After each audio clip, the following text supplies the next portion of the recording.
Folks, if you are not following this young man on Instagram, you are missing some high quality education and something I am now calling an epic rant about Blackstone and them just making housing unaffordable. The one and only Taylor from Life Goal Investments. How you doing, sir? Thanks so much for the intro. You're the man. I'm excited to be here every week.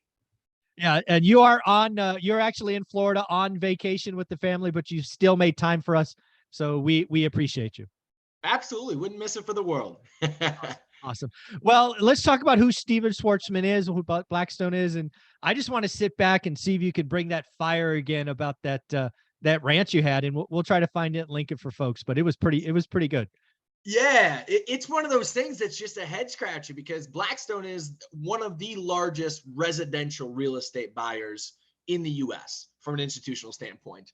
And it's funny, as we as Americans break our backs with these high mortgage rates to try to scrounge enough money, especially first-time home buyers, to get in that home and live the American dream.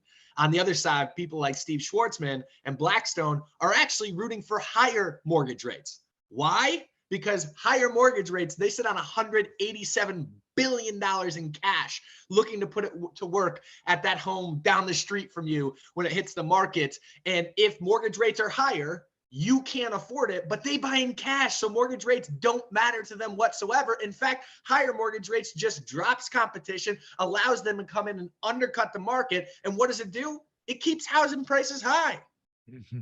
Yeah. It's really interesting. I mean, something that, and this has changed since what, like 2009, 10, 11. Yep. For a long time, institutional investors really ignored single family homes. It was too Correct. diverse, too many markets, can't scale up, can't buy enough of it, right? Can't get scale. And, part of the Great Recession was they bought entire books of business. Yep. They were buying, 1,000, 10,000, whatever it was at a time. And they're like, oh, look, scale.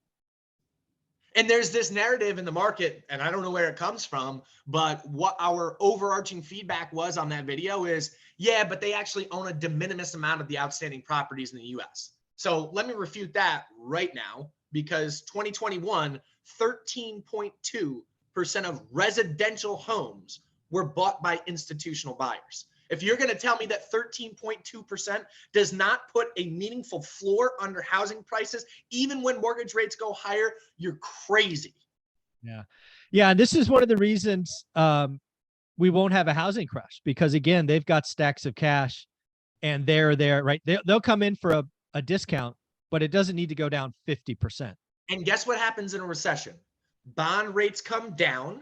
Yep. Yields on cash come down. What do investors look for?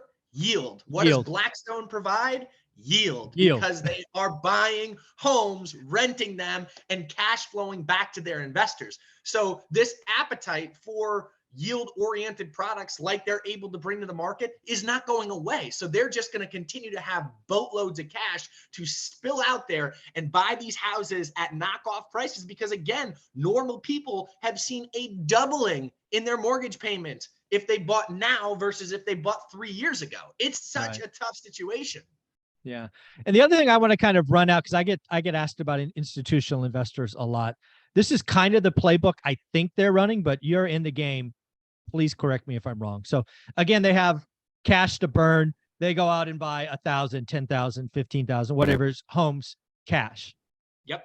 At some point, they're going to go and package those up into a bond or some other instrument.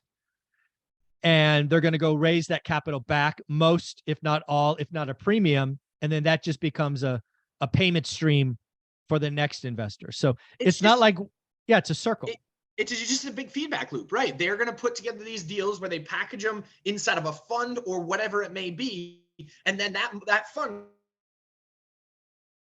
can be directly invested in by outside investors.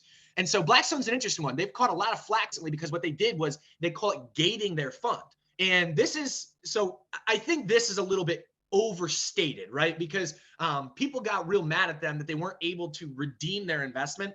But I don't love Blackstone for all the obvious reasons that I've been ranting about thus far. But this is one I at least say, guys, the investors in this product bought into this product knowing they can only redeem 5% of the outstanding funds that are inside this fund per quarter. Why? Yep. Because when you're buying real estate, it's not liquid. So Yeah, you it's a very can't just liquid. buy in and buy out if your cash is needed by investors from withdrawals. And so it just doesn't work that way. So what it is it's only a partially liquid structure, which is what Correct. allows them to take the money and buy illiquid assets, which, as you know also well, real estate certainly is. Yeah, absolutely. So at the end of the day, Blackstone is just one of many, if not the biggest. There are others, America Homes for Rent, and many others. They are there buying. The Go ahead. biggest residential real estate buyer in the United States is actually a Canadian company. Oh, really? I didn't know that. 60 Minutes, and the name's escaping me, but 60 Minutes did an episode on this.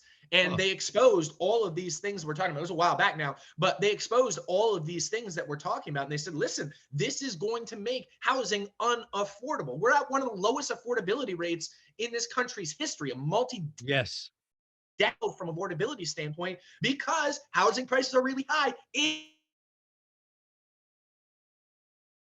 Yeah, it is a wild time. Affordability. Rates have doubled. Yeah, and affordability is terrible low. It's getting a little bit better as rates come down, wages go up.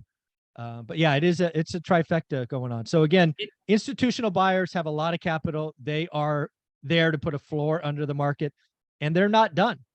No, they're not done. They are sitting on, again, at the end of last year. So maybe they've spent down some of this, but $187 billion was what was on Blackstone's balance sheet. And so the one thing I will say on this is, like, recessions are kind of like a double-edged sword when it comes to, and you know this also well, when it comes to real estate, because one, people obviously in recessions lose jobs. They don't get as the raises that they may have been getting prior, so on and so forth. So their cash flow is lower. But the silver lining with a recession is that bond rates drop and mortgage rates also drop. So I'm hoping that we get a reset on some of these mortgage rates, especially for these first-time home buyers that just, again, it creates an unaffordable market.